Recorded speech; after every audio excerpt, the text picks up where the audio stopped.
हर हर महादेव। भक्तों, आज का पावन दिन भगवान शिव को अत्यंत प्रिय है।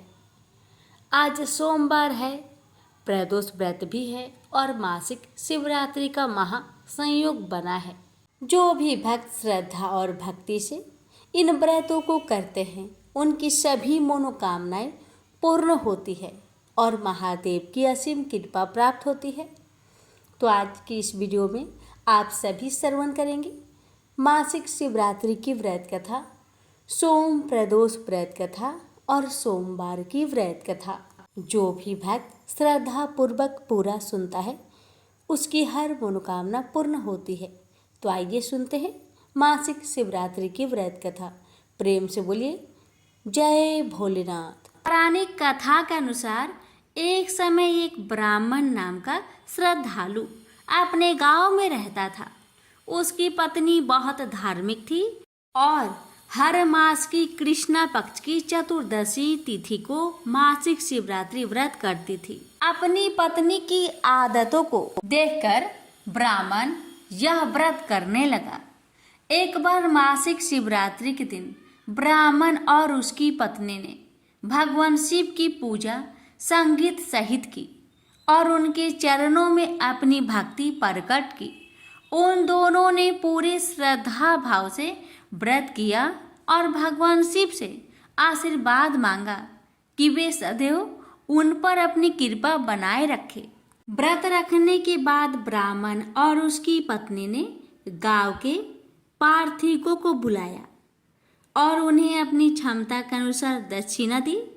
इसी दिन को भिक्षाटनी भी कहते हैं, जिसमें भक्त अपने अछूत और पवित्र भाग्य को दूसरे लोगों के साथ साझा करता है। उसी समय गांव में एक बहुत गरीब ब्राह्मण आया, जो बहुत ही दीन और दुखी था।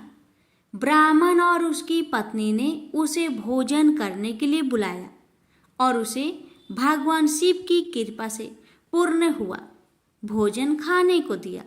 इस प्रकार मासिक शिवरात्रि व्रत करने से ब्राह्मण और उसकी पत्नी ने न सिर्फ अपना अछूत साझा किया, बल्कि दुखी लोगों को भी अपने साथ भोजन कराने का सौभाग्य प्रदान किया। इसके बाद उन्हें भगवान शिव की कृपा प्राप्त हुई और उनकी सभी मनोकामनाएं पूरी हो गई।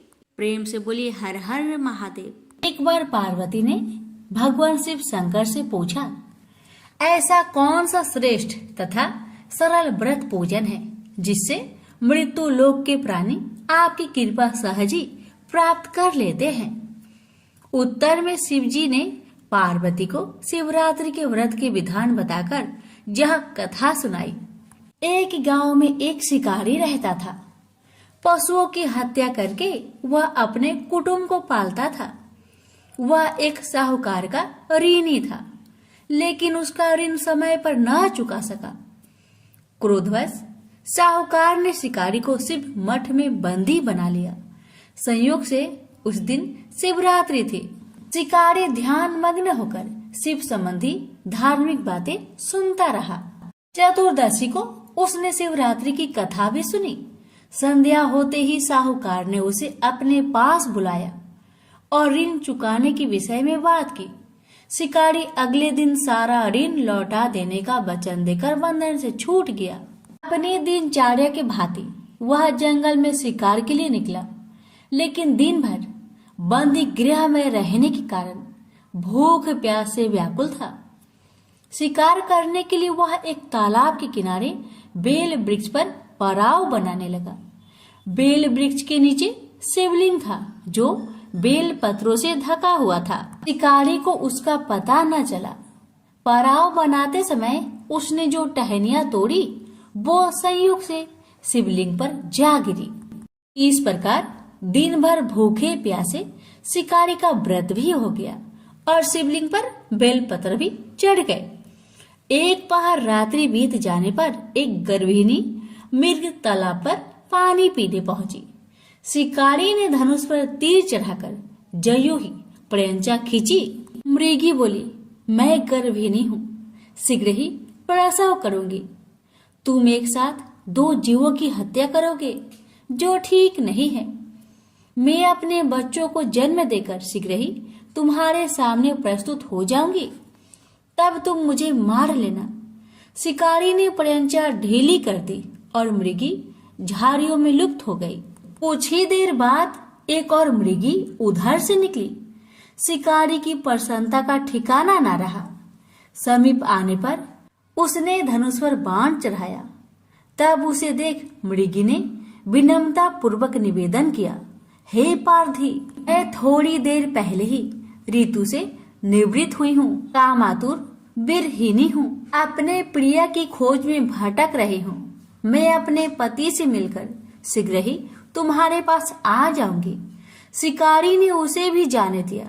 2 बार शिकारी को खोकर उसका माथा ठनका। वह चिंता में पड़ गया। रात्रि का आखिरी पहर बीत रहा था। तभी एक अन्य मृगी अपने बच्चों के साथ उधर से निकली। शिकारी के लिए यह स्वर्णिम अवसर था। उसने धनुष पर तीर चढ़ाने में देर न लगाई। वह तीर छोड़ने ही वाला था कि मृगी बोली, हे पारधी, मैं इन बच्चों को पिता के हवाले करके लौट आऊंगी। इस समय मुझे मत मार। शिकारी हंसा और बोला, सामने आए शिकारी को छोड़ दो, मैं ऐसा मूर्ख नहीं। इससे पहले मैं 2 बार अपना शिकार खो चुका हूँ। मेरे बच्चे भूख प्यास से तड़प रहे होंगे। उत्तर में मृगी ने फिर कहा, जैसे तुम्हें अपने बच्चों की ममता सता रही है, ठीक वैसे ही मुझे भी। इसलिए सिर्फ बच्चों के नाम पर मैं थोड़ी देर के लिए जीवन दान मांग रही हूँ। हे पारधी, मेरा विश्वास कर, मैं इन्हें इनके पिता के पास छोड़कर तुरंत लौटने की प्रतिज्ञा करती हूँ। मृगी का दीन स्वर सुनकर शिकारी को उस पर दया आ गई। उसने उस मृगी को भी जाने दिया। शिकार के अभाव में बेल वृक्ष पर बैठा शिकारी बेल पत्र तोड़ तोड़कर नीचे फेंकते जा रहा था। पाँव फटने को हुई तो एक हष्ट पुष्ट मृग उसी रास्ते पर आया। शिकारी ने सोच लिया कि इसका शिकार वह अवश्य करेगा। शिकारी ने तनी प्रयंचा देखकर मृग विनीत स्वर में बोला, हे पारधी भाई, यदि तुमने मुझसे पूर्व आने वाली 3 मृगियों तथा छोटे छोटे बच्चों को मार डाला है तो मुझे भी मारने में विलंब ना करो, ताकि उनके वियोग में मुझे एक क्षण भी दुख सहना ना पड़े। मैं उन मृगियों का पति हूँ। यदि तुमने उन्हें जीवन दान दिया है तो मुझे भी कुछ क्षण जीवन दान देने की कृपा करो। मैं उनसे मिलकर तुम्हारे सामने उपस्थित हो जाऊंगा। मृग की बात सुनते ही शिकारी के सामने पूरी रात की घटना चक्र घूम गया। उसने सारी कथा मृग को सुना दी। मृग ने कहा, मेरी 3 पत्नियां जिस प्रकार प्रतिज्ञाबद्ध होकर गई हैं, मेरी मृत्यु से अपने धर्म का पालन नहीं कर पाएगी। अतः जैसे तुमने उन्हें विश्वास पात्र मानकर छोड़ा है, वैसे ही मुझे भी जाने दो। मैं उन सबके साथ तुम्हारे सामने शीघ्र ही उपस्थित होता हूँ। उपवास, रात्रि जागरण तथा शिवलिंग पर बेल पत्र चढ़ने से शिकारी का हिंसक हृदय कोमल हो गया था। उसमें भगवत शक्ति का वास हो गया था। धनुष तथा बाण उसके हाथ से सहज ही छूट गए। भगवान शिव की अनुकंपा से उसका हिंसक हृदय कारुणिक भावों से भर गया। वह अपने अतीत कर्मों को याद करके पश्चाताप की ज्वाला में जलने लगा।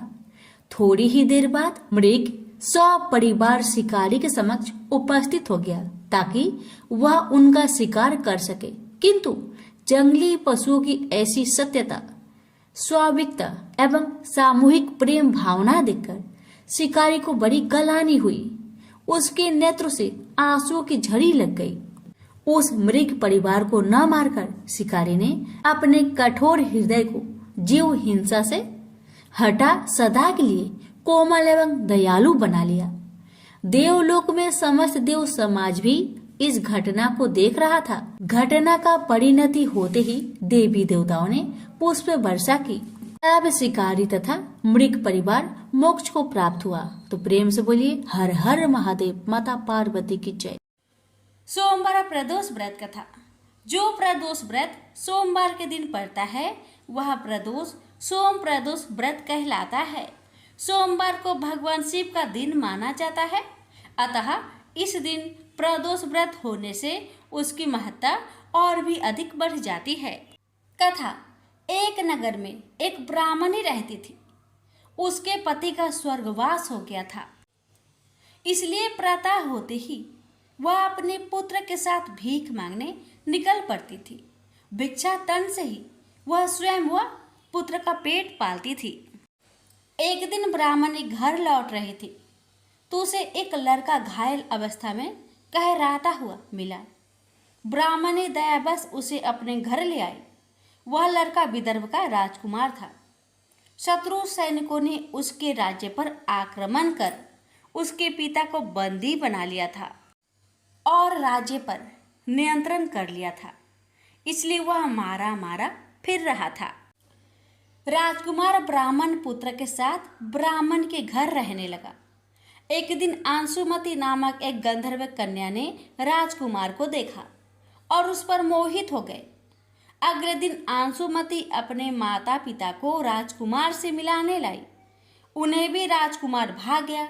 कुछ दिनों बाद अंशुमति के माता पिता को शंकर भगवान ने सपने में आदेश दिया कि राजकुमार और अंशुमति का विवाह कर दिया जाए। उन्होंने वैसा ही किया। ब्राह्मणी प्रदोष व्रत करती थी। उसके व्रत के प्रभाव और गंधर्वराज की सेना की सहायता से राजकुमार ने विदर्भ से शत्रुओं को खदेड़ दिया और पिता के राज्य को पुनः प्राप्त कर आनंद पूर्वक रहने लगा। राजकुमार ने ब्राह्मण पुत्र को अपना प्रधानमंत्री बनाया। ब्राह्मणी के प्रदोष व्रत के महात्म्य से जैसे राजकुमार और ब्राह्मण पुत्र के दिन फेरे, वैसे ही शंकर भगवान अपने अन्य सभी भक्तों के भी दिन फेरते हैं। प्रेम से बोलिए हर हर महादेव। सोमवार की व्रत कथा। तो यह बात उस समय की है जब सामान्यतः लंका दहन के संबंध में यही माना जाता है कि सीता की खोज करते हुए लंका पहुंचे और रावण के पुत्र सहित अनेक राक्षसों का अंत कर दिया। तब रावण के पुत्र मेघनाद ने श्री हनुमान को ब्रह्मशस्त्र छोड़कर काबू किया और रावण ने श्री हनुमान की पूंछ में आग लगाने का दंड दिया। तब उसी जलती पूंछ से श्री हनुमान ने लंका में आग लगा रावण का दम्भचूर किया। किंतु पुराणों में लंका दहन के पीछे एक और रोचक कथा जुड़ी है, जिसके कारण श्री हनुमान जी ने पूंछ से लंका में आग लगाई। आइए जानते हैं वह रोचक कथा। भक्तों, श्री हनुमान शिव अवतार है। शिव से ही जुड़ा है यह रोचक प्रसंग। एक बार माता पार्वती की इच्छा पर शिव ने कुबेर से सोने का सुंदर महल का निर्माण करवाया, किंतु रावण इस महल की सुंदरता पर मोहित हो गया और भक्तों, वह ब्राह्मण का भेष रखकर भगवान शिव के पास गया। उसने महल में प्रवेश के लिए शिव पार्वती से पूजा कराकर दक्षिणा के रूप में वह महल ही मांग लिया। भक्त को पहचान शिव ने प्रसन्न होकर वह महल दान दे दिया। दान में महल प्राप्त करने के बाद रावण के मन में विचार आया कि यह महल असल में माता पार्वती के कहने पर बनाया गया है, इसलिए उनकी सहमति के बिना यह शुभ नहीं होगा। तब उसने शिव जी से माता पार्वती को भी मांग लिया और भोले भंडारी शिव ने इसे भी स्वीकार कर लिया। जब रावण उस सोने के महल सहित मां पार्वती को ले जाना लगा, तब अचंभित और दुखी माता पार्वती ने विष्णु भगवान का स्मरण किया और उन्होंने आकर माता की रक्षा की। भक्तों, जब माता पार्वती अप्रसन्न हो गई तो शिव ने अपनी गलती को मानते हुए मां पार्वती को वचन दिया कि त्रेता युग में वानर रूप हनुमान का अवतार लूंगा। उस समय तुम मेरी पूंछ बन जाना। जब मैं माता सीता की खोज में इसी सोने के महल यानी लंका जाऊंगा, तो तुम पूंछ के रूप में लंका को आग लगाकर रावण को दंडित करना। यही प्रसंग भी शिव के श्री हनुमान अवतार और लंका दहन का एक कारण माना जाता है।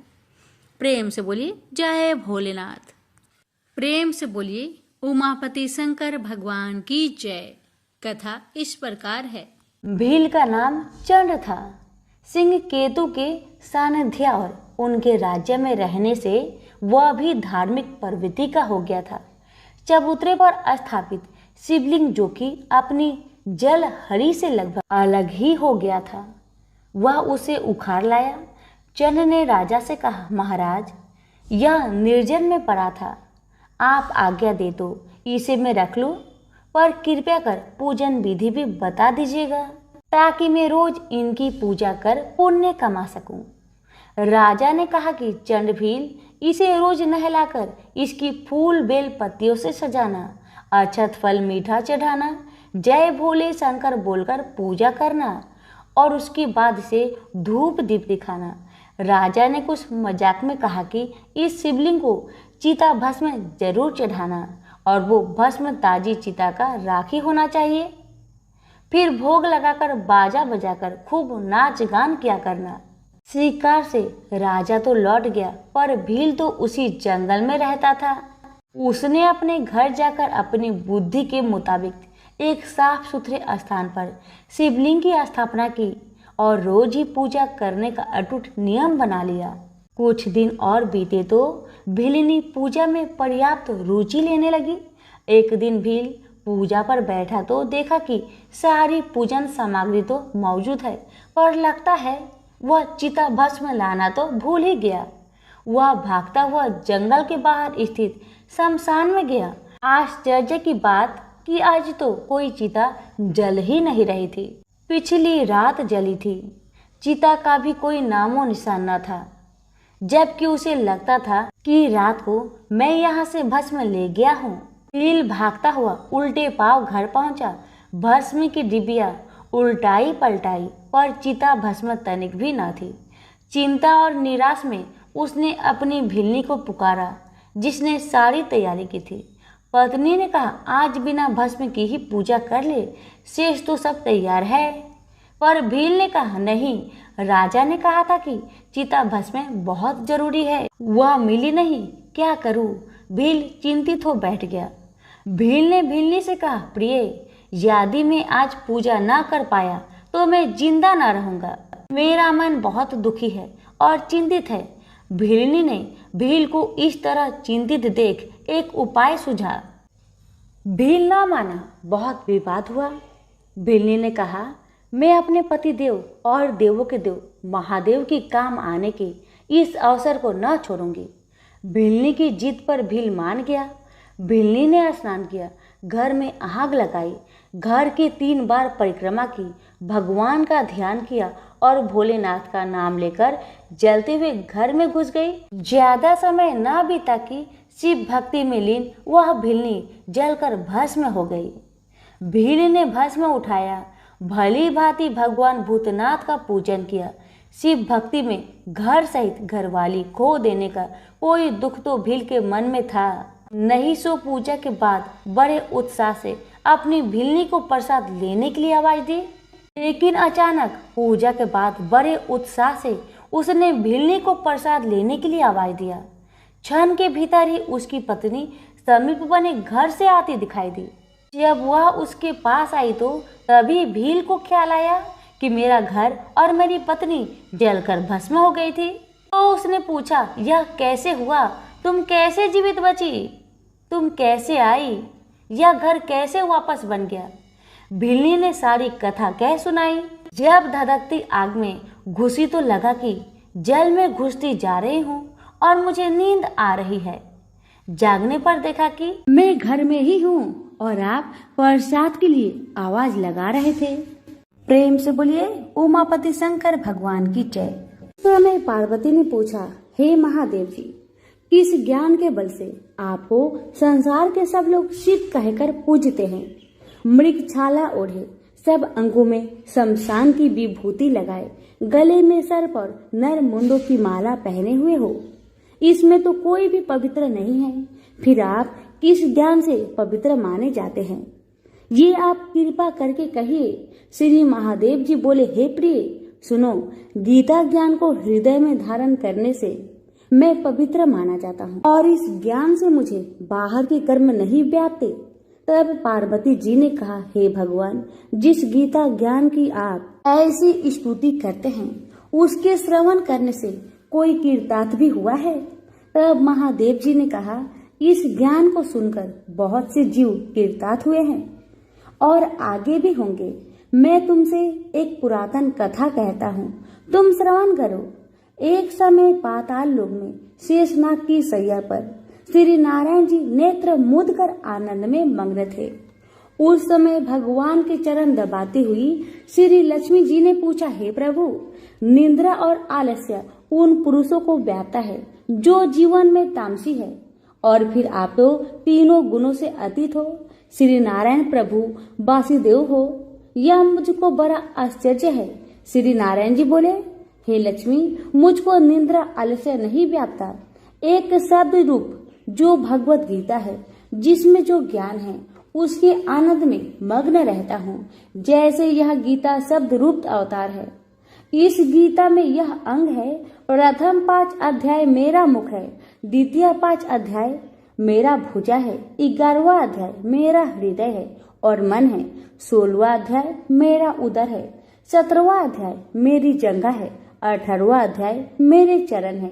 गीता के सब श्लोक मेरी नाड़ियां हैं और जो गीता के अक्षर है वही मेरे रोम है। ऐसा मेरा शब्द रूपी जो गीता ज्ञान है, उसी के अर्थ में हृदय में विचार करता हूँ और शब्द आनंद को प्राप्त करता हूँ। लक्ष्मी जी बोली, हे श्री नारायण जी, जब श्री गीता ज्ञान को सुनकर बहुत से जीव कीर्तार्थ हुए हैं, सो तू श्रवण कर। शूद्र वर्ण का एक चांडाल था, तेल लवण का व्यापार करता था। एक दिन वह बकरी चराने को वन में गया और वृक्षों के पत्ते तोड़ने लगा। वहां उसे एक सर्प ने डस लिया, जिससे उसके तत्काल प्राण निकल गए। मरकर उसने बहुत नरक भोगकर बैल का जन्म पाया। उस बैल को एक भिक्षुक ने मोल लिया। वह भिक्षुक उस पर चढ़कर सारा दिन मांगता फिरता, तो कुछ भिक्षा मांगकर लाता वह अपने कुटुंब के साथ बैठकर खा लेता। वह बैल सारी रात द्वार पर बंधा रहता, उसके खाने पीने की कमी भी खबर न लेता। कुछ थोड़ा सा भूसा उसके आगे डाल देता।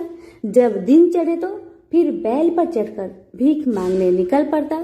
दिन गुजरते तो वह बैल भूख का मारा गिर पड़ा, किंतु प्राण नहीं निकले। नगर के लोग देखकर उसे कोई तीर्थ का फल दे, कोई व्रत का फल दे, पर उस बैल के प्राण नहीं छूटे। एक दिन गणिका आई। उसने लोगों से पूछा, यह कैसी भीड़ है? तो उसने कहा, इसके प्राण नहीं निकलते, अनेक पुण्य के फल दे रहे हैं तो भी इसकी मुक्ति नहीं होती। तब गणिका ने कहा, मैंने जो कर्म किया है उसका फल इस बैल के निमित्त दिया। इतना कहते ही बैल की मुक्ति हो गई। अब बैल ने एक ब्राह्मण के घर में जन्म लिया। पिता ने उसका नाम सुशर्मा रखा। जब बड़ा हुआ तो पिता ने उसको पढ़ाया। तब उसको पिछले जन्म की सुधि रही थी। उसने एक दिन मन में विचार किया कि जिस गणिका ने मुझे बैल की योनि से छुटकारा दिया है उसका दर्शन करूं। ब्रीफ चलते चलते गणिका के घर गया और कहा, तू मुझे पहचानती है? गणिका ने कहा, मैं नहीं पहचानती, तू कौन है? मेरी तेरी क्या पहचान है? तू ब्रीफ और मैं बेस्या। तब ब्रीफ ने कहा, मैं वही बैल हूँ जिसको तुमने अपना पुण्य दिया था। तब मैं बैल की योनि में था, अब छूट गया हूँ। अब मैं ब्रीफ के घर जन्मा हूँ, तू वह अपना पुण्य बता। गणिका ने कहा, मैंने अपने जाने कोई पुण्य नहीं किया, परंतु मेरे घर एक तोता है, वह सवेरे कुछ पढ़ता है, मैं उसके वाक्य सुनती हूँ। उस पुण्य का फल मैंने तेरे निमित्त दिया था। तब ब्रीफ ने तोते से पूछा कि तू सवेरे क्या पढ़ता है? तोते ने कहा, मैं पिछले जन्म में ब्रीफ का पुत्र था। पिता ने मुझे गीता के पहले अध्याय का पाठ सिखाया था। एक दिन मैंने अज्ञानवश गुरु से कहा कि तुमने मुझे क्या पढ़ाया है? तब गुरुजी ने मुझे श्राप दिया कि तू सुआ हो जा। तब मैं सुआ हुआ। एक दिन पनपत पकड़ कर ले गया। एक ब्रीफ ने मुझे मोल लिया। ब्रीफ भी अपने पुत्र को गीता का पाठ सिखाता था। तब मैंने भी यह पाठ सीख लिया। एक दिन ब्रीफ के घर चोर घुस पड़े। उनको धन तो प्राप्त न हुआ, किंतु वह मेरा पिंजरा उठा ले गए। यह गणिका उसकी मित्र थी, वह मुझे इसके पास ले आए। सो मैं नित्य प्रथा गीता के पहले अध्याय का पाठ करता था। ये सुनती थी, पर इसकी बुद्धि में नहीं आता जो मैं पढ़ता हूँ। वही पुण्य तेरे निमित्त दिया था। सो हे लक्ष्मी, तब गणिका ने बुरे कर्म छोड़ दिए, नित्य प्रति स्नान करे और श्री गीता जी के प्रथम अध्याय का पाठ करे। इससे उसकी भी मुक्ति हुई। श्री नारायण जी ने कहा, हे लक्ष्मी जी, जो कोई अनजान कर भी गीता जी का पाठ करे उसको भी मुक्ति मिलेगी। प्रेम से बोलिए उमापति शंकर भगवान की जय, लक्ष्मी नारायण की जय। दक्ष प्रजापति की कई पुत्रियां थी, सभी पुत्रियां गुणवती थी, पर दक्ष के मन में संतोष नहीं था। वे चाहता था उनके घर में एक ऐसी पुत्री का जन्म हो जो शक्ति संपन्न हो, सर्व विजयिनी हो। दक्ष एक ऐसी पुत्री के लिए तप करने लगे। तप करते करते अधिक दिन बीत गए तो भगवती आधे ने प्रकट होकर कहा, मैं तुम्हारे तप से प्रसन्न हूँ। मैं स्वयं पुत्री रूप में तुम्हारे यहाँ जन्म धारण करूँगी। मेरा नाम होगा सती। मैं सती के रूप में जन्म लेकर अपनी लीलाओं का विस्तार करूँगी। फलतः भगवती आधे ने सती रूप में दक्ष के यहाँ जन्म लिया। सती दक्ष की सभी पुत्रियों में अलौकिक थी। उन्होंने बाल्यकाल में ही कई ऐसे अलौकिक कृत्य कर दिखाए थे जिन्हें देखकर स्वयं दक्ष को भी विस्मय हुआ। जब सती विवाह योग हुई तो दक्ष को उनके लिए वर की चिंता सताने लगी। उन्होंने ब्रह्मा जी से परामर्श किया। तब ब्रह्मा जी ने कहा, सती आधे का अवतार है। आद्य आदि शक्ति और शिव आदि पुरुष है, अतः सती के विवाह के लिए शिव ही योग और उचित वर है। दक्ष ने ब्रह्मा जी की बात मानकर सती का विवाह भगवान शिव के साथ कर दिया। सती कैलाश में जाकर भगवान शिव के साथ रहने लगी।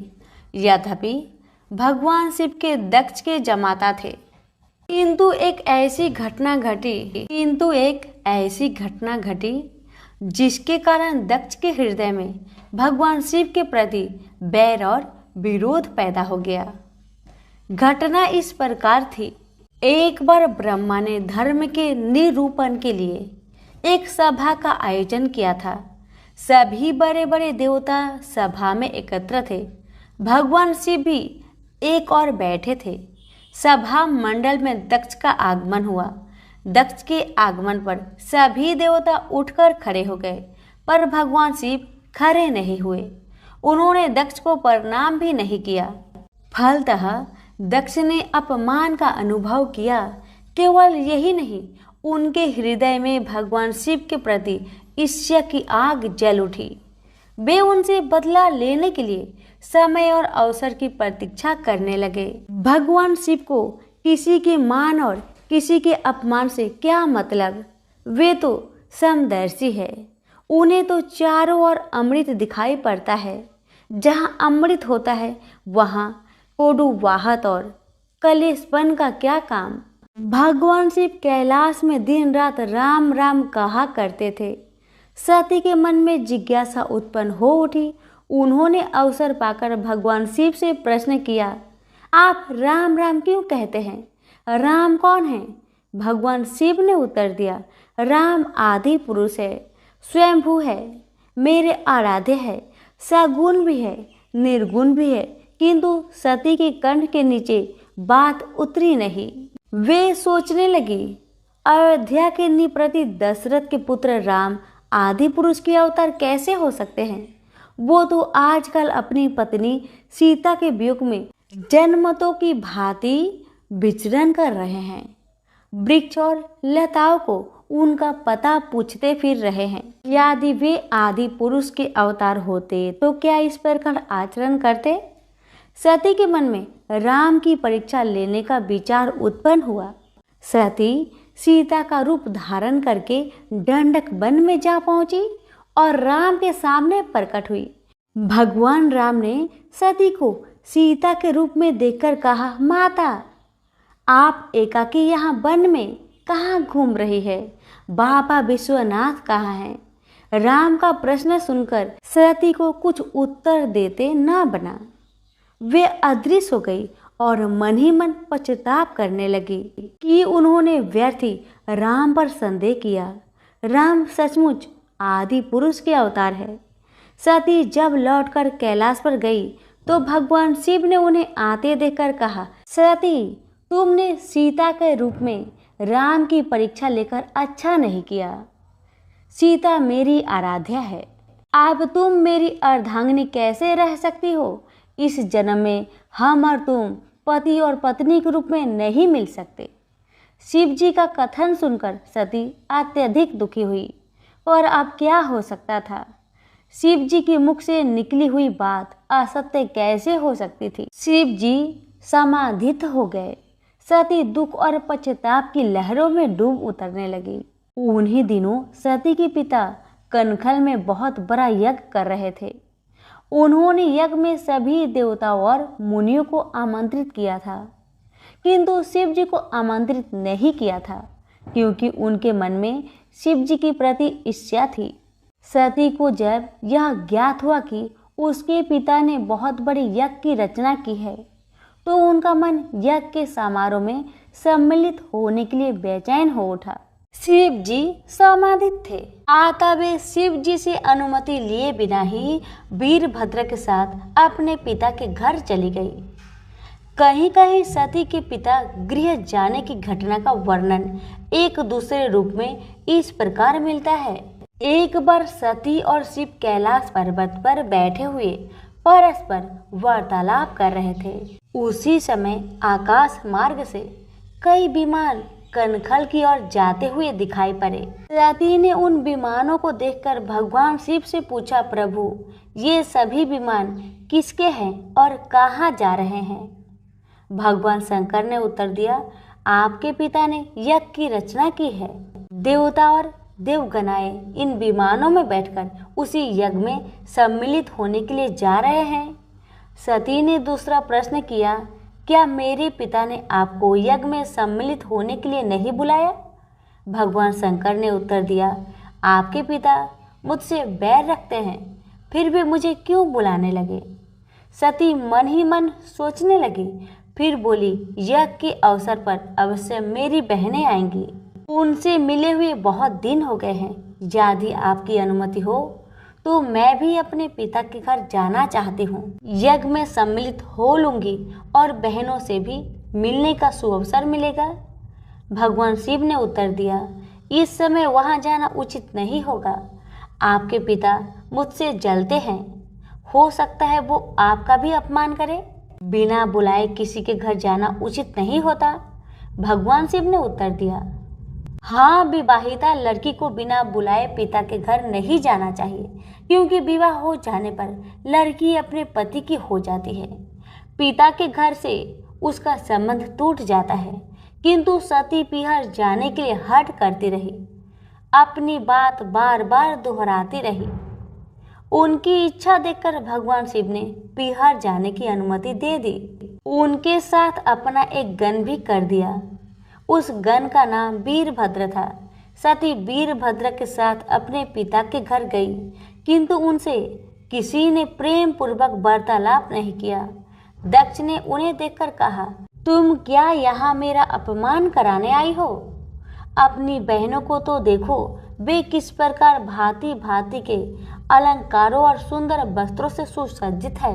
तुम्हारे शरीर पर मात्र बाघंबर है। तुम्हारा पति शमशानवासी और भूतों का नायक है। वह तुम्हारे बाघांबर छोड़कर और पहना ही क्या सकता है। दक्ष के कथन से सती के हृदय में पश्चाताप का सागर उमड़ पड़ा। वे सोचने लगी, उन्होंने यहाँ आकर अच्छा नहीं किया। भगवान ठीक ही कह रहे थे, बिना बुलाए पिता के घर भी नहीं जाना चाहिए। पर अब क्या हो सकता है, अब तो आ ही गई हूँ। पिता के कटु और अपमानजनक शब्द सुनकर भी सती मौन रही। वे उस यज्ञ मंडल में गई, जहाँ सभी देवता और ऋषि मुनि बैठे थे तथा यज्ञ कुंड में धू धू करती जलती हुई अग्नि में आहुतियाँ डाली जा रही थी। सती ने यज्ञ मंडल में सभी देवताओं के तो भाग देखे, किंतु भगवान शिव का भाग नहीं देखा। वे भगवान शिव का भाग न देखकर अपने पिता से बोली, पितृश्रेष्ठ, यज्ञ में तो सबके भाग दिखाई पड़ रहे हैं, किंतु कैलाशपति का भाग नहीं है। आपने उनका भाग क्यों नहीं दिया? दक्ष ने गर्व से उत्तर दिया, मैं तुम्हारे पति कैलाश को देवता नहीं समझता। वह तो भूतों का स्वामी, नग्न रहने वाला और हड्डियों की माला धारण करने वाला है। वह देवताओं की पंक्ति में बैठने योग्य नहीं है। उसे कौन भाग देगा? सती के नेत्र लाल हो उठे, उसकी भौहें कुटिल हो गई, उनका मुखमंडल प्रलय के सूर्य की भांति तेजोदीप्त हो उठा। उन्होंने पीड़ा से तिल मिलाते हुए कहा, ओह, मैं इन शब्दों को कैसे सुन रही हूँ? मुझे धिक्कार है। देवताओं, तुम्हें भी धिक्कार है। तुम भी उन कैलाशपति के लिए इन शब्दों को कैसे सुन रहे हो, जो मंगल के प्रतीक है और जो दक्ष मात्र में संपूर्ण सृष्टि को नाश करने की शक्ति रखते हैं। वो मेरे स्वामी है। नारी के लिए उसका पति ही स्वर्ग होता है। जो नारी अपने पति के लिए अपमानजनक शब्द को सुनती है, उसे नरक में जाना पड़ता है। पृथ्वी सुनो, आकाश सुनो और देवताओं तुम भी सुनो। मेरे पिता ने मेरे स्वामी का अपमान किया है। मैं अब एक क्षण भी जीवित रहना नहीं चाहती। सती अपने कथन को समाप्त करते हुई यज्ञ के कुंड में कूद पड़ी। जलती हुई आहुतियों के साथ उनका शरीर भी जलने लगा। यज्ञ मंडल में खलबली पैदा हो गई, हाहाकार मच गया। देवता उठकर खड़े हुए। वीरभद्र क्रोध से कांप उठे। वे उछल उछल कर यज्ञ का विध्वंस करने लगे। यज्ञ मंडल में भगदड़ मच गई। देवता और ऋषि मुनि भाग खड़े हुए। वीरभद्र देखते ही देखते दक्ष का मस्तक काट कर फेंक दिया। समाचार भगवान शिव के कानों में भी पड़ा। वे प्रचंड आंधी के भांति कनखल जा पहुंचे। सती के जलते हुए शरीर को देखकर भगवान शिव ने अपने आप को भूल गए। सती की प्रेम और उनकी भक्ति ने शंकर के मन को व्याकुल कर दिया, जिन्होंने काम पर भी विजय प्राप्त की थी और जो सारी सृष्टि को नष्ट करने की क्षमता रखते थे। वे सती के प्रेम में खो गए, बेसुध हो गए। भगवान शिव ने जनमत की भांति सती के जले हुए शरीर को कंधे पर रख लिया। वे सभी दिशाओं में भ्रमण करने लगे। शिव और सती के इस अलौकिक प्रेम को देखकर पृथ्वी रुक गई, हवा रुक गई, जल का प्रवाह ठहर गया और रुक गई देवताओं की सांसें। सृष्टि व्याकुल हो उठी। सृष्टि के प्राणी पुकारने लगे, त्राहि माम, त्राहि माम। भयानक संकट उपस्थित देखकर सृष्टि के पालक भगवान विष्णु आगे बढ़े। वे भगवान शिव की बेसुधी में अपने चक्र से सती के एक एक अंग को काट काट कर गिराने लगे। धरती पर 51 स्थानों में सती के अंग कट कट कर गिरे। जब सती के सारे अंग कट कर गिर गए तो भगवान शिव पुनः अपने आप में आ गए। जब वे अपने आप में आए तो पुनः सृष्टि के सारे कार्य चलाने लगे। धरती पर जिन 51 स्थानों में सती के अंग कट कट कर गिरे थे, वे ही स्थान आज शक्ति पीठ के स्थान माने जाते हैं। आज भी उन स्थानों में सती का पूजन होता है, उपासना होती है। धन्य था शिव और सती का प्रेम। शिव और सती के प्रेम ने उन्हें अमर बना दिया, वंदनीय बना दिया। आप सुनिए, सती की किस भूल के कारण भोलेनाथ और सती का पति पत्नी के रूप में मिलन नहीं हुआ। भगवान शिव और सती माता पृथ्वी पर भ्रमण करते हुए महर्षि अगस्त्य के आश्रम में गए और उनके मुख से राम कथा सुनकर आत्मा विभोर हो उठे। कुछ दिन वहां रहने के बाद भगवान शिव और सती माता वापस कैलाश की ओर चल पड़े। कैलाश की ओर जाते हुए भगवान शिव विचार कर रहे थे कि किस प्रकार प्रभु श्री राम के दर्शन किए जाए। तभी दंड कवन से गुजरते हुए उनकी दृष्टि श्री राम और लक्ष्मण पर पड़ी। रावण माता सीता का हरण कर ले गया था। श्री राम और लक्ष्मण सीता की खोज में भटक रहे थे। भगवान शिव उनके दर्शन कर भाव विभोर हो गए। उचित समय न जानकर उन्होंने उन्हें अपने असली रूप से साक्षात्कार नहीं करवाया। माता सती के मन में भी श्री राम के प्रति संदेह उत्पन्न हुआ। उन्होंने सोचा, अगर ये सच में भगवान श्री हरि विष्णु का ही रूप है तो अपनी पत्नी की खोज में दर दर क्यों भटक रहे हैं। भगवान शिव माता सती के अंतर मन में क्या चल रहा है जान गए। उन्होंने माता सती से कहा, देवी, यदि आपके मन में प्रभु श्री राम को लेकर कोई संदेह है तो आप उनकी परीक्षा ले सकती हैं। माता सती ने माता सीता का रूप धारण कर लिया और श्री राम के समीप चली गई। श्री राम ने उन्हें प्रणाम किया और बोले, माता, आप वन में अकेले, भगवान शिव कहाँ हैं? श्री राम के उनके वास्तविक स्वरूप जान उन्हें बड़ी आत्मग्लानि हुई।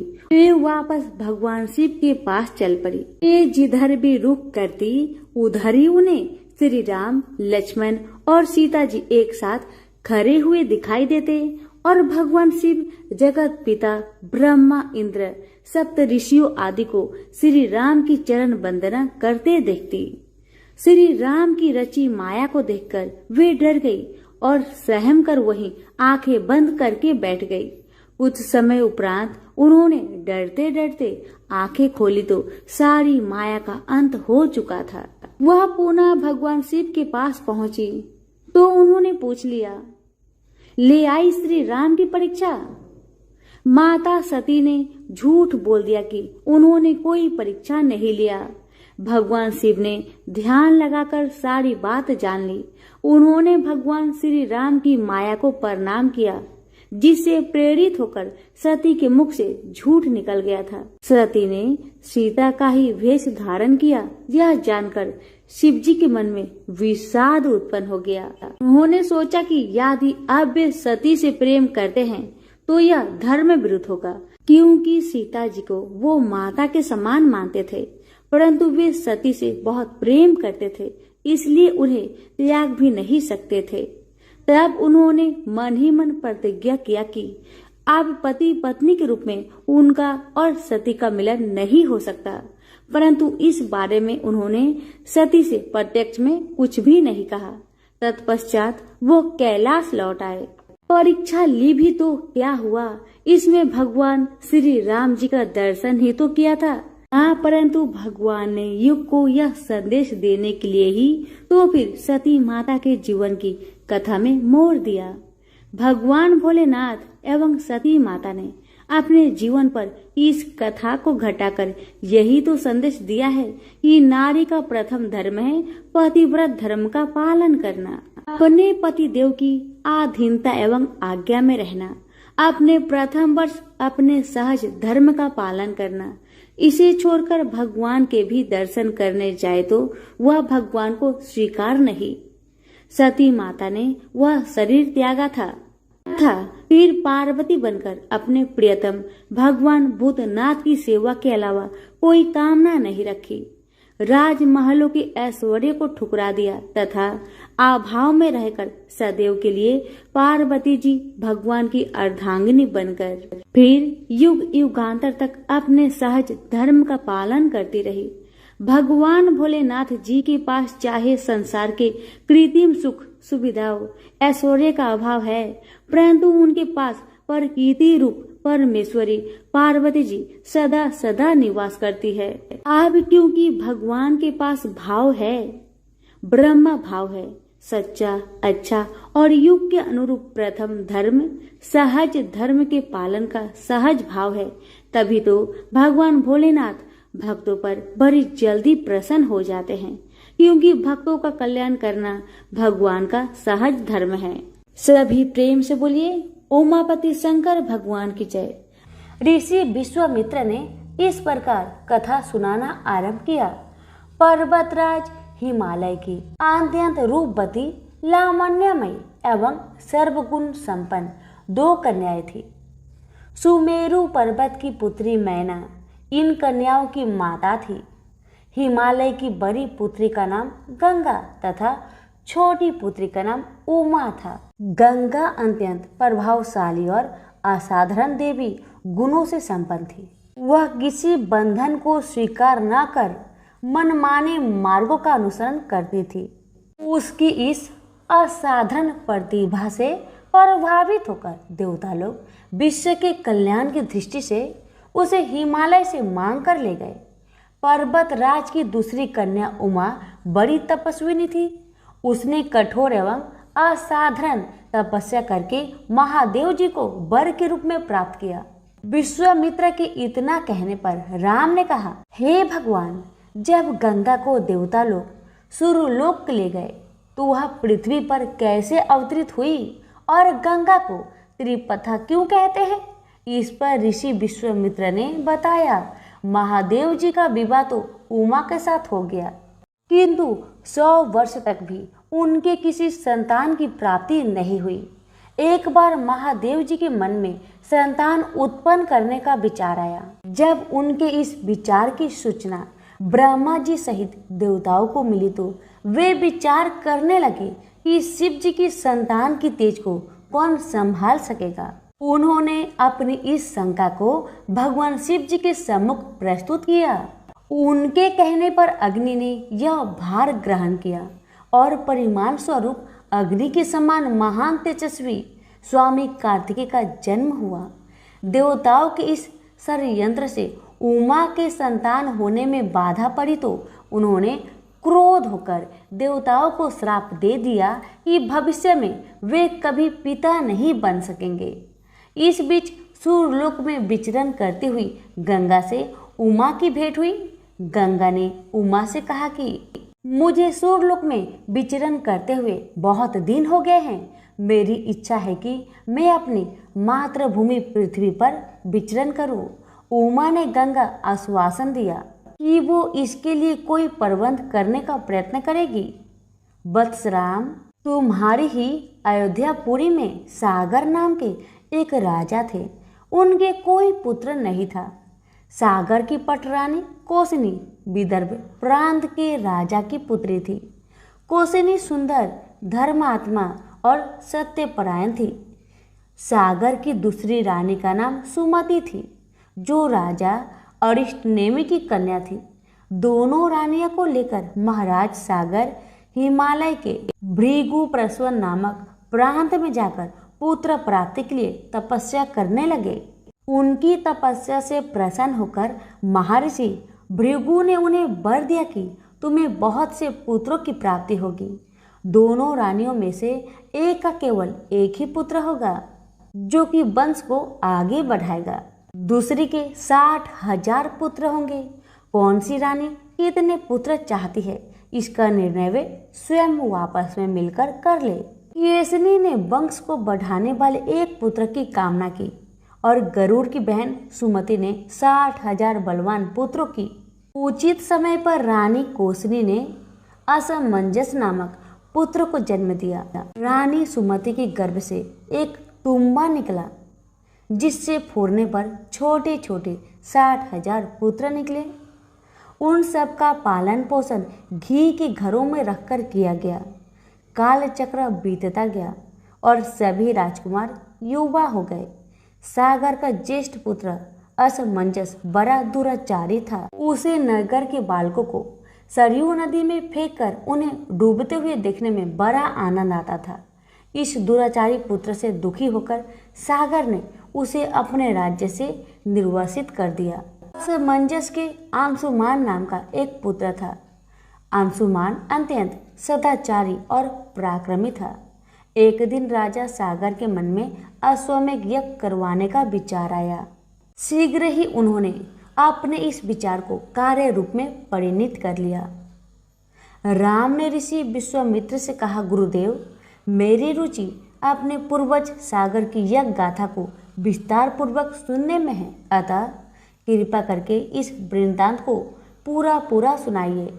राम के इस तरह कहने पर ऋषि विश्वामित्र परेशान होकर कहने लगे, राजा सागर ने हिमालय एवं विंध्याचल के बीच की हरी भरी भूमि पर एक विशाल यज्ञ मंडप का निर्माण करवाया। फिर अश्वमेध यज्ञ के लिए श्यामकर ने घोड़ा छोड़ दिया।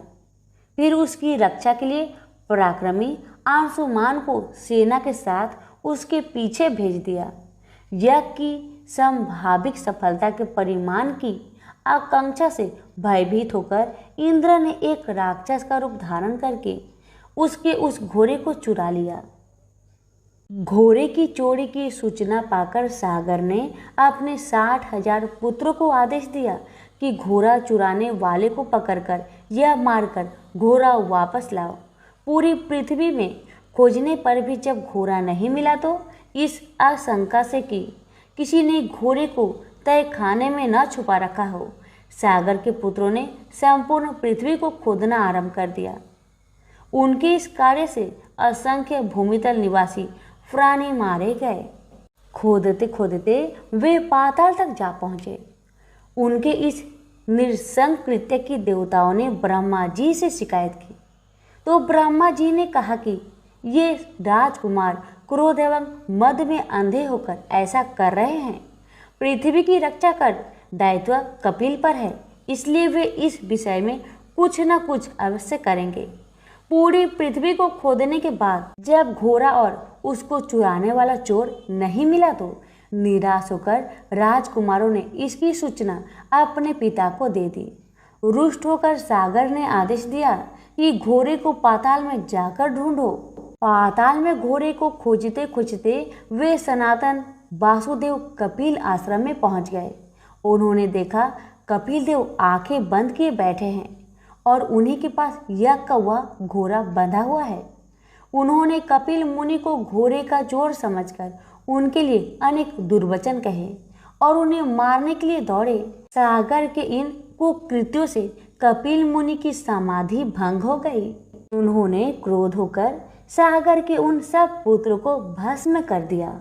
जब महाराज सागर को बहुत दिनों तक अपने पुत्र की सूचना नहीं मिली तो उन्होंने अपने तेजस्वी पौत्र अंशुमान को अपने पुत्रों के साथ घोड़े का पता लगाने के लिए आदेश दिया। वीर अंशुमान शस्त्र शास्त्रों से सुसज्जित होकर उसी मार्ग से पाताल की ओर चल पड़ा जिसे उसके चाचाओं ने बनाया था। मार्ग में जो भी पूजनीय ऋषि मुनि मिले उनका यथोचित सम्मान करके अपने लक्ष्य के विषय में पूछता हुआ उस स्थान तक पहुंच गया जहां पर उसके चाचाओं के भस्मीभूत शरीर की राख पड़ी थी और पास ही यज्ञ का घोड़ा चल रहा था। अपने चाचाओं के भस्मीभूत शरीर को देखकर उसे बहुत दुख हुआ। उसने उनका तर्पण करने के लिए जलाशय की खोज की किंतु उसे कहीं जलाशय नहीं दिखाई पड़ा। तभी उनकी दृष्टि अपने चाचाओं के मामा गरुड़ पर पड़ी। उन्हें सादर प्रणाम करके अंशुमान ने पूछा कि बाबा जी, मैं इनका तर्पण करना चाहता हूँ।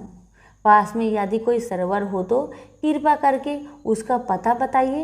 यदि आप इनकी मृत्यु के विषय में कुछ जानते हैं तो वह भी मुझे बतलाने की कृपा करें।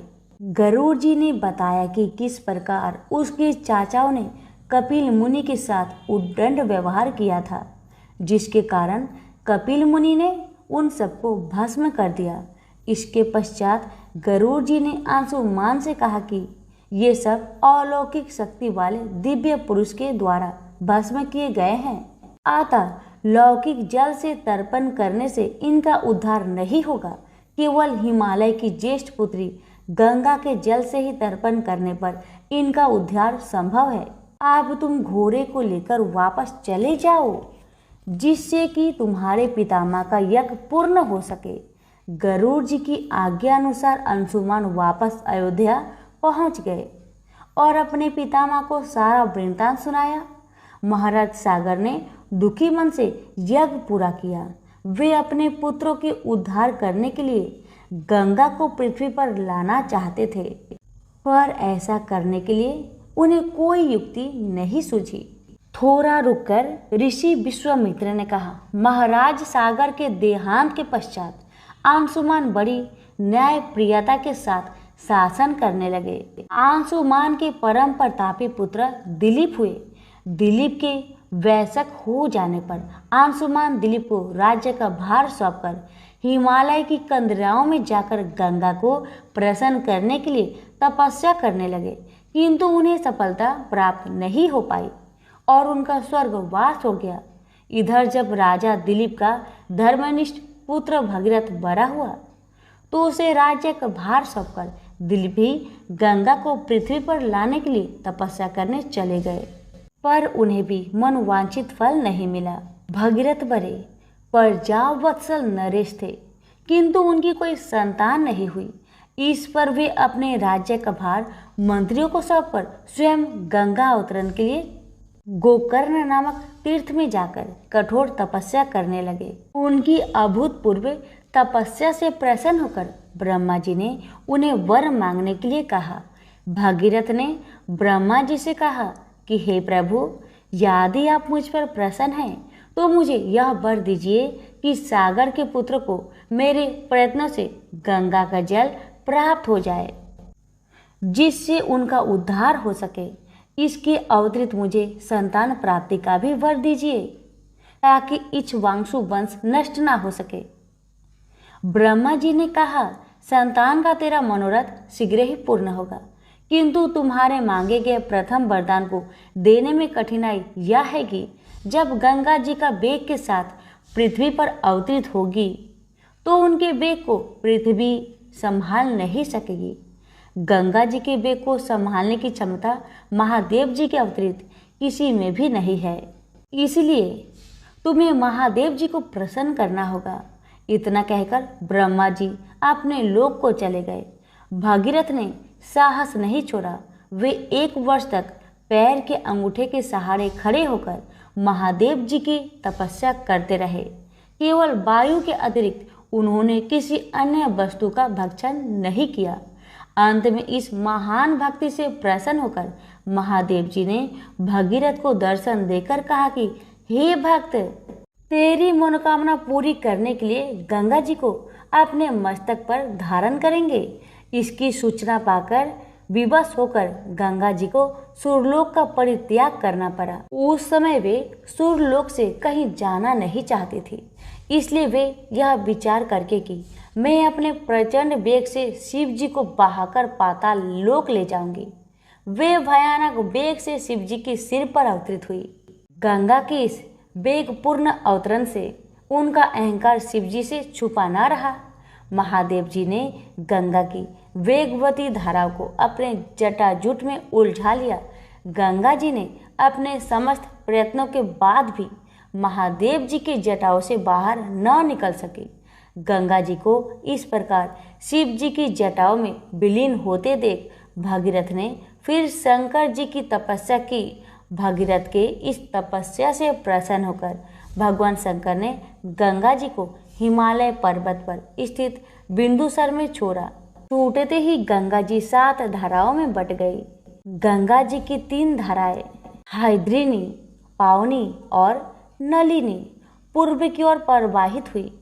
सुचक्षु, सीता और सिंधु नाम की 3 धाराएं पश्चिम की ओर बही और 7वीं धारा महाराज भगीरथ के पीछे पीछे चली। जिधर जिधर भगीरथ जाते थे उधर उधर ही गंगा जी जाती थी। स्थान स्थान पर देव, यक्ष, किन्नर, ऋषि मुनि आदि उनके स्वागत के लिए एकत्रित हो रहे थे। जो भी उस जल का स्पर्श करता था भव बाधाओं से मुक्त हो जाता था। चलते चलते गंगा जी उस स्थान पर पहुंची जहां ऋषि जहनु यज्ञ कर रहे थे। गंगा जी ने अपने वेग से उनकी यज्ञशाला को संपूर्ण सामग्री के साथ बहा कर ले जाने लगी। इससे ऋषि को बहुत क्रोध आया और उन्होंने क्रोध होकर गंगा का सारा जल पी लिया। यह देखकर समस्त ऋषि मुनियों को बड़ा विस्मय हुआ और वे गंगा जी को मुक्त करने के लिए उनकी स्तुति करने लगे। उनकी स्तुति से प्रसन्न होकर जहन्नु ऋषि ने गंगा जी को अपने कानों से निकाल दिया और उन्हें अपनी पुत्री के रूप में स्वीकार कर लिया। तब से गंगा जाह्नवी कहलाने लगी। इसके पश्चात वे भगीरथ के पीछे पीछे चलते समुद्र तक पहुंच गई और वहां से सागर के पुत्रों का उद्धार करने के लिए रसातल में चली गई। उनके जल के स्पर्श से भस्मीभूत हुए सागर के पुत्र निष्पाप होकर स्वर्ग को चले गए। उस दिन से गंगा के 3 नाम हुए, त्रिपत गंगा, जाह्नवी और भागीरथी। तो प्रेम से बोलिए गंगा मैया की जय। प्राचीन काल में रत्नभद्र नाम से प्रसिद्ध एक धर्मात्मा यक्ष गंधमादन पर्वत पर रहता था। उनके पूर्णभद्र नामक एक पुत्र उत्पन्न हुआ। अंत में अनेक भोगों को भोगकर उस रत्नभद्र ने शिव ध्यान परायण हो परम शांत शिवलोक को प्राप्त किया। पिता के शिवलोक चले जाने पर पूर्णभद्र ने संतानहीन होने से अपनी भार्या कनक कुंडला नाम की यक्षिणी से कहा, प्रिय, मुझे पुत्र के बिना यह राज्य और महल आदि अब शून्य मालूम होता है। कनक कुंडला बोली, प्राणनाथ, आप ज्ञानवान होकर भी पुत्र के लिए खेद क्यों करते हैं? यदि यही इच्छा है तो पुत्र मिलने का उपाय कीजिए। इस जगत में उद्यमी लोगों को क्या दुर्लभ है। जो प्राणी परवंध के भरोसे रहते हैं वह नितांत का पुरुष है, क्योंकि अपना किया हुआ कर्म ही परवंध है और कुछ नहीं। इस कारण प्रतिकूल प्रावंध को शांत करने के लिए समस्त कारणों के भी कारण रूप भगवान शिव की शरण में जाना चाहिए। यदि आप सर्वश्रेष्ठ पुत्र है तो भगवान शिव की शरण ग्रहण कीजिए। अपनी पत्नी की बात सुनकर यशराज ने गीत वाद्य से भगवान शिव का पूजन कर पुत्र की अभिलाषा पूर्ण की। उसका नाम हरिकेश पड़ा। पुत्र उत्पन्न होने की प्रसन्नता से उसने अनेक दान पुण्य किए। जब हरिकेश 8 वर्ष का हुआ तभी से वह खेल धूली बालू का शिवलिंग बनाकर त्रिनादि ध्रुवा से उनका पूजन करता और अपने साथियों को शिव नाम से ही पुकारता था। वह रात दिन हे चंद्रशेखर, हे भूतेश, हे मृत्युंजय, हे नीलकंठ आदि पवित्र नामों का उच्चारण करता और मित्रों को प्रेम करता हुआ बार बार इन्हीं नामों से पुकारता रहता था। उसके कान नाम के अतिरिक्त अन्य किसी को ग्रहण नहीं करते थे। वह शिव मंदिर को छोड़कर किसी अन्य जगह नहीं जाता। उसके नेत्र शिव के अतिरिक्त और कुछ देखने की इच्छा नहीं रखते थे। वह सपना में भी भगवान शिव को ही देखा करता था। हरिकेश की यह दशा देखकर उसके पिता ने उसे गृह कार्य में लगाने की अनेक चेष्टाएं की, किंतु उस पर कुछ भी असर नहीं हुआ। अंत में हरिकेश घर से निकल गया। कुछ दूर जाकर उसे भ्रम हो गया और वह मन ही मन कहने लगा, हे शंकर, कहाँ जाऊं? कहाँ रहने से मेरा कल्याण होगा? यह सोचकर उसने अपने मन में विचार किया कि जिसकी कहीं ठिकाना नहीं है उसका काशीपुरी ही आधार है। इस प्रकार निश्चय कर वह काशीपुरी को गया, जिस अविमुक्त क्षेत्र में पंच भौतिक देह त्याग कर प्राणों का शिव की प्रसन्नता से फिर देह से संबंध नहीं रहता, उस आनंद वन में जाकर तप करने लगा। कुछ समय बाद भगवान शिव ने पार्वती को अपना बिहार वन दिखाया। वह अनेक सुगंध युक्त पल्लवों से शोभित था। शिव बोले, हे देवी, जैसे तुम मुझको बहुत प्रिय हो वैसे ही यह आनंद वन भी मुझे परम प्रिय है। मेरे अनुग्रह से इस आनंद वन में मैं मरे हुए को जन्म मरण का बंधन नहीं होता, अर्थात वह फिर संसार में जन्म नहीं लेता। पुण्य आत्मा के कर्म बीज विश्वनाथ की प्रज्वलित अग्नि में जल जाते हैं, उसी से फिर वे गर्भाशय में नहीं आते। काशीवासी लोगों के देहांत समय में मैं ही तारक ब्रह्म ज्ञान का उपदेश देता हूँ, जिससे वे उसी क्षण मुक्त हो जाते हैं। कलयुग में विश्वनाथ देव का दर्शन पूजन काशीपुरी, भागीरथी, गंगा आदि का सेवन तथा सतपात्र को दान विशेष फलदायक होता है।